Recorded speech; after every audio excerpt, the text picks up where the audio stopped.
জয় শ্রীরাম বন্ধুরা, good morning. আর একটা নতুন ব্লগ নিয়ে চলে এখন কিন্তু আমি আছি জাহাজ বাড়ির সামনে। এই দেখো সেই জাহাজ বাড়ি।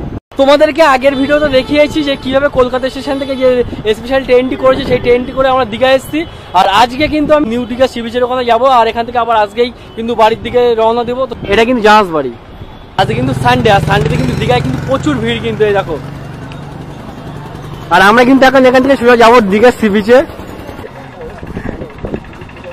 কিন্তু এই সাইডে আইসক্রিম, এই সাইডে ডাবের জল, আর এই হচ্ছে টাওয়ার।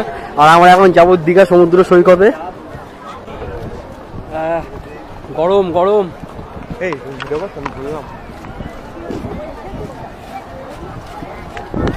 ভিড়টা দেখো শুধু।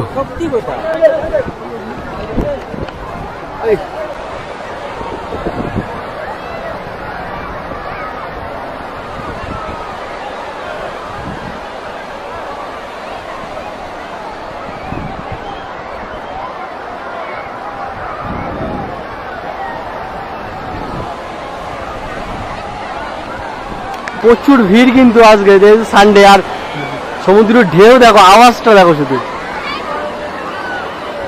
ওয়াও, সেই লাগছে, সেই সেই।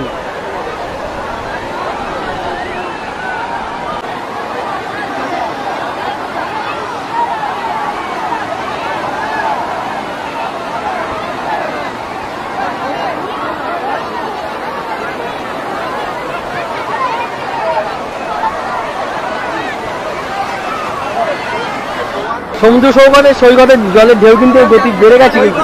এই সরি, সমুদ্র সি বিচের ঢেউ কিন্তু এখন উতাল পাতাল করছে। দেখো কোথায় চলে আসছে, দেখো জল। দেখো, তো আমরা কিন্তু আর এখানে বেশিক্ষণ থাকবো না, এবার কিন্তু বেরিয়ে যাবো। বন্ধুরা, বৃষ্টি পড়ে গেছে, বৃষ্টি চলে এসছে, রানিং যেতে হবে এক্ষুনি। বৃষ্টি বৃষ্টি বৃষ্টি।